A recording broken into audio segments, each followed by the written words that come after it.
오늘 주시는 하나님의 말씀은 잠언 14장 29절부터 마지막에 있는 35절 말씀까지입니다. 할렐루야. 오늘은 29절부터 시작되겠습니다.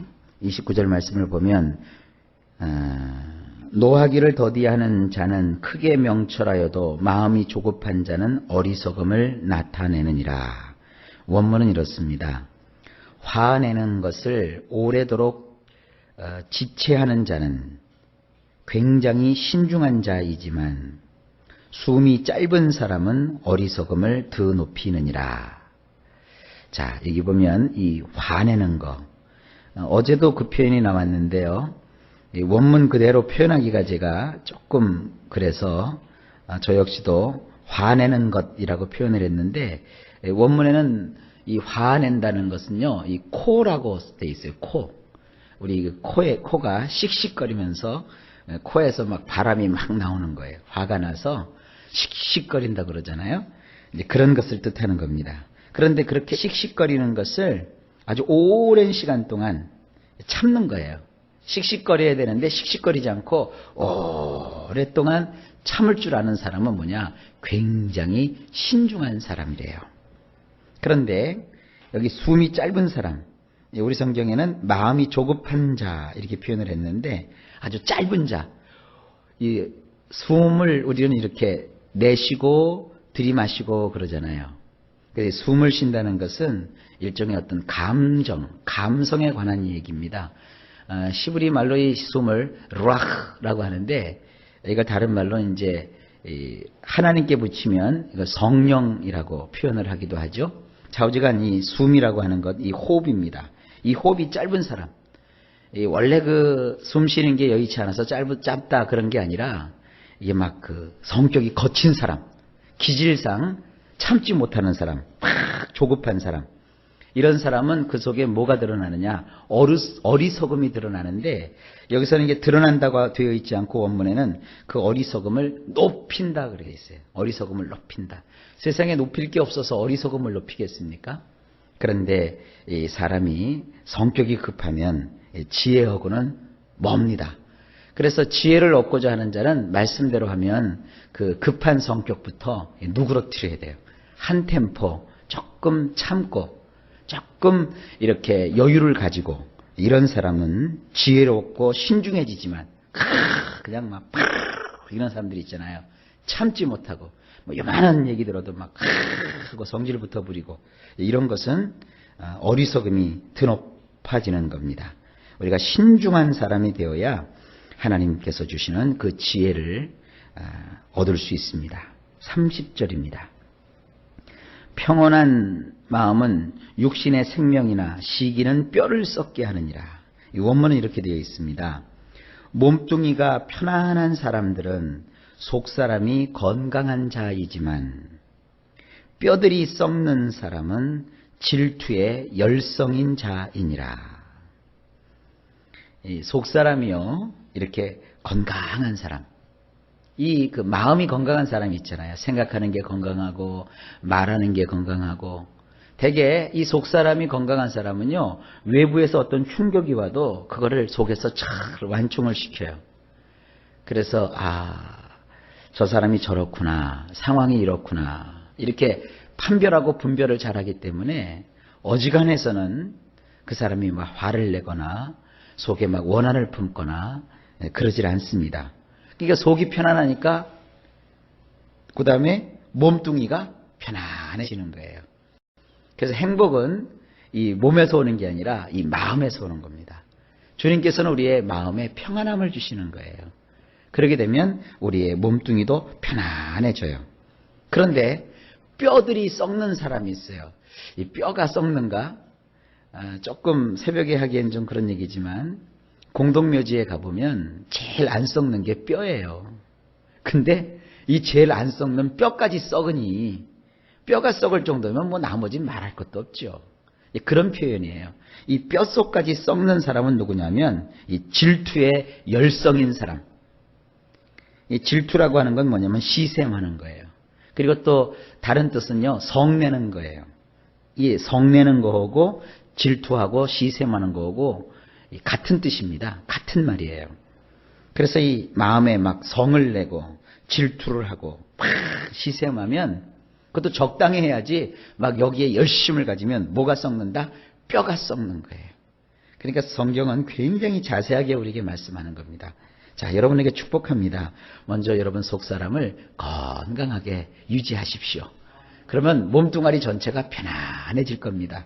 근데 여러분 속에다가 질투하고 시샘하고 뭔 일인지 모르지만 성을 내면 여러분 뼈들이 썩는데요. 이 말씀 잘 기억하실 수 있기를 바랍니다. 31절입니다.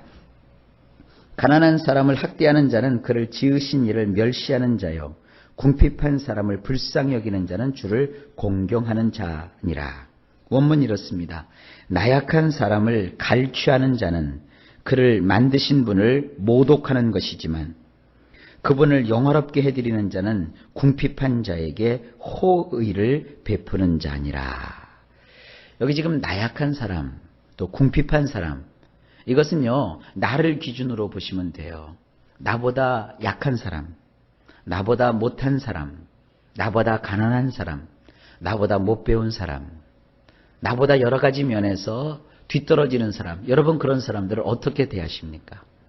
근데 성경은 이렇게 얘기합니다. 그러한 사람들을 아주 그냥 갈취하는 자. 이 갈취한다는 건 뭐냐면 속여서 빼앗는다 이런 뜻이에요.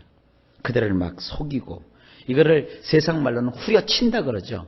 그들을 후려치고, 이런 건 뭐냐면 그 나약한 사람을 만드신 분을 모독하는 거래요.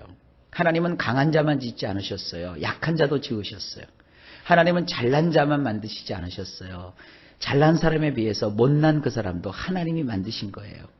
근데 그 사람을 내가 그가 가난하다고, 그가 나약하다고, 그가 나보다 못하다고 갈취하고 무시하고 그를 후려치면 결국은 그를 지으신 하나님을 모독하는 거예요.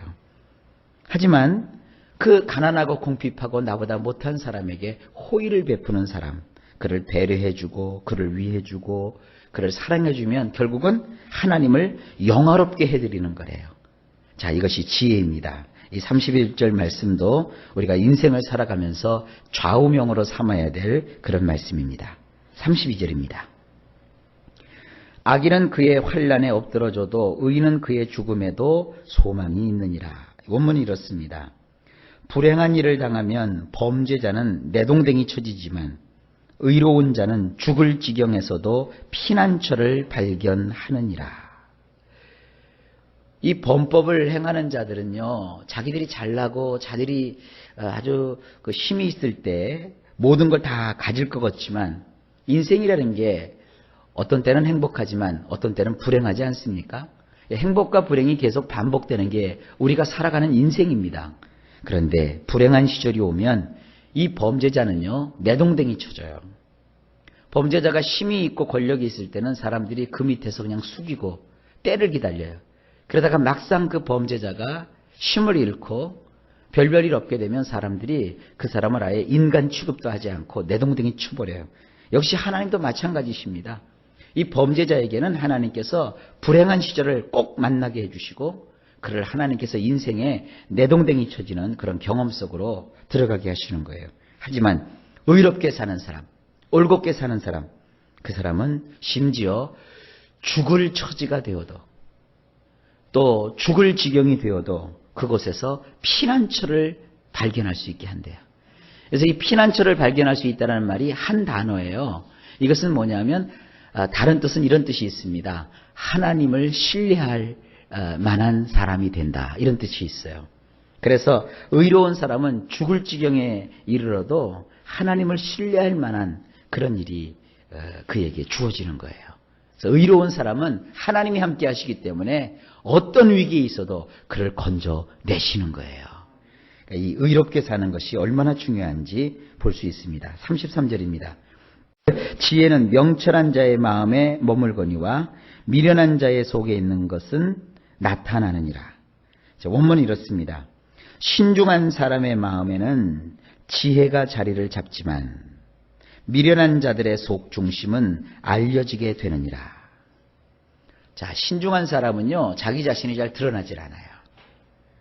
대신에 그 마음에 지혜가 이렇게 눈 쌓이듯이 살포시 임해서 쌓이게 됩니다. 그리고 그 마음 속에 지혜가 자리 잡을 수 있어요. 그런데 미련한 자들은 그 속 중심이 이렇게 다 드러나게 돼 있어요. 속이 다 발각돼요. 다 자기 속에 있는 것들을 다 드러내요. 사람이라는 게 그렇잖아요. 이렇게 삶을 살다 보면 좀 감추고 싶은 일도 있잖아요. 남에게 발견되지 않았으면 하는 그런 자기의 속내가 있잖아요. 신중한 사람은 지혜롭기 때문에 그런 걸 이렇게 잘 감추어둬요. 그러니까 그 사람은 적이 없고 원수가 없고 또 사람들이 그 사람을 참 좋은 사람이라고 인정을 해요. 그런데 미련한 사람들은 그 속에 있는 것이 다 드러나요. 더 웃긴 건요, 자기는 아니라 하는데 그 속에 있는 그렇다는 것이 다 드러나요. 그 왜 미스 코리아 선발대회 하면 진선미 뽑잖아요. 그 사람들한테 이상 받고 싶습니까? 그러면 아니요, 나 이상 안 받고 싶어요. 저 언니에게 돌리세요. 그래서 자기가 막상 떨어지면 뭐 세상 다 꺼진 것처럼 그렇게 행동하고 뭐 그런 거 있죠. 왜 그런 분위기. 여기서 그런 걸 생각하게 돼요. 미련한 사람은 그 속 중심에 있는 것이 다 드러나요. 그 다음에 34절입니다. 공의는 나라를 영화롭게 하고 죄는 백성을 욕되게 하느니라.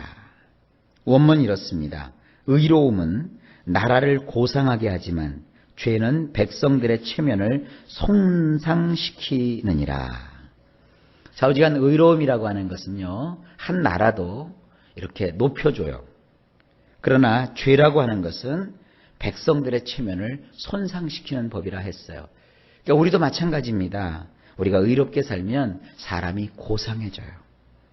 그러나 죄를 짓게 되면 나뿐만 아니라 나의 가족들, 나의 이웃들 할 것 없이 그들의 체면을 손상시키게 되는 거예요. 그래서 우리는 의로움을 추구하는 자가 되어야 합니다.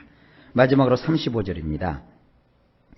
슬기롭게 행하는 신하는 왕에게 은총을 입고 욕을 끼치는 신하는 그의 진노를 당하느니라. 원문이 이렇습니다. 왕은 지혜로운 신하에게 혜택을 내리지만 부끄러움을 끼치는 자는 그의 경노의 대상이 되느니라. 자, 이것을 하나님이라고 한번 적용을 해봅시다. 하나님은 우리의 왕이시잖아요. 근데 하나님은 어떤 사람에게 혜택을 내려주시느냐? 지혜로운 사람에게 혜택을 내려주신대요. 그러니까 여러분, 우리가 신중해져서 지혜로운 삶을 살면 하나님이 주시는 온갖 혜택이 그의 인생에 주어져요. 그런데 반면에 죄를 지어서 부끄러움을 끼치는 자는요, 하나님의 경노의 대상이 된대요. 신약의 표현에 의하면 하나님의 진노가 그 위에 머물러 있게 되는 거예요. 자, 오늘도 여러 가지 지혜의 말씀을 하나님이 우리에게 주셨죠. 오늘 특별히 여러분들이 기억해야 될 것 중에 하나가 이 화를 오래도록 내지 않고 참고 지체하는 것. 이러한 사람이 신중한 사람이다. 잊지 마시길 바랍니다. 자, 오늘도 일마다 때마다 주께서 여러분들에게 평강 주시고 여러분이 하는 모든 일이 형통하시기를 예수님의 이름으로 간절히 축복합니다.